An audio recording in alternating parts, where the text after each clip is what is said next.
Well, the benefit, of course, the benefit should be obvious. You can solve problems other people can't, and you can see problems that other people don't even see.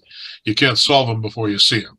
So being able to see a problem, being able to figure out what problems are presented by a particular scenario, how to isolate and express those problems in the best way is definitely something that goes into solving those problems correctly.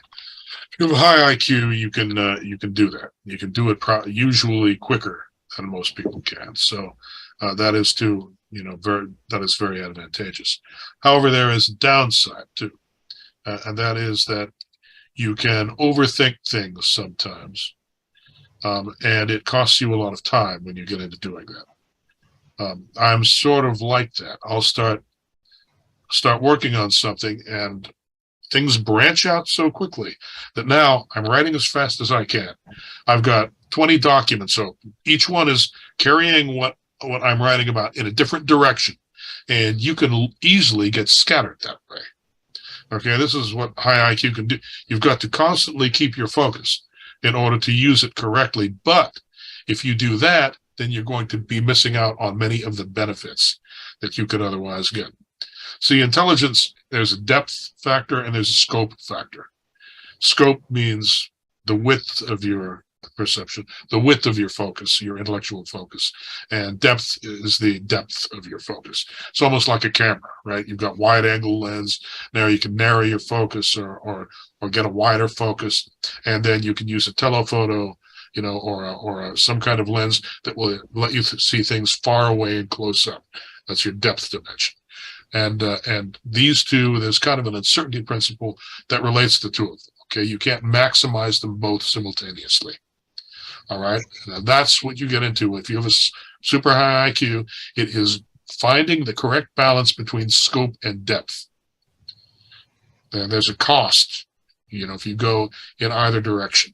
Now, on the one hand, if you turn up the depth control, you're going to get extreme tunnel vision, but you're going to be blocking a lot of relevant matter out, right? Whereas if you go for the scope, then you might be missing out on the depth in certain areas. Well, they can definitely benefit psychologically. It helps to know what reality is. See, in order to know who you are, you have to know what reality is because you're a part of it.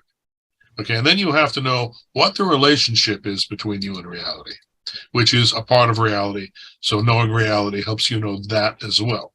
So the CTMU, because it is a theory of reality and the only one that actually works, tells you about yourself, enables you to put not just reality in perspective, but yourself in perspective and the relationship between you and reality in perspective, which allows you to maximize your time on Earth.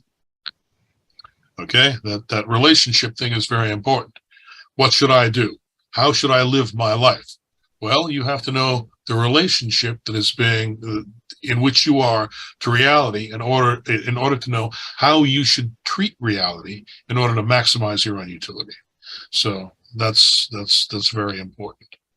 I want people to make informed judgments of all kinds on the expected utility of not just themselves, but of the stratified utility function.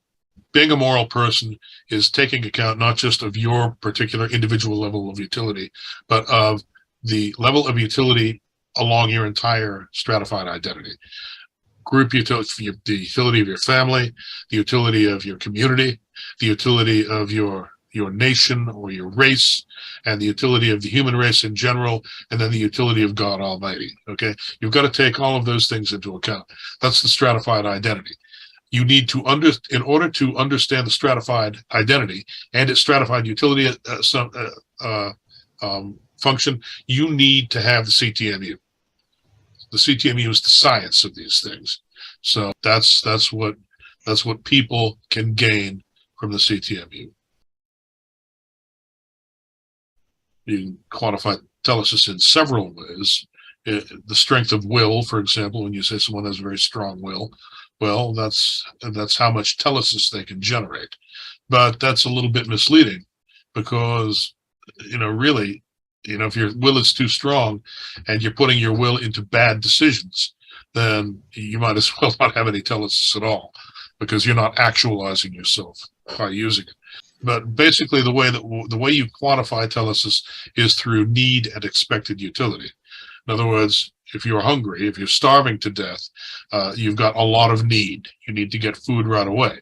Therefore, you generate a telon that is rich in expected utility, and you charge it with a lot of telesis. Telesis is usually proportional to need. Okay, so the more you need something, the more telesis you will ordinarily generate in order to realize to fulfill your need.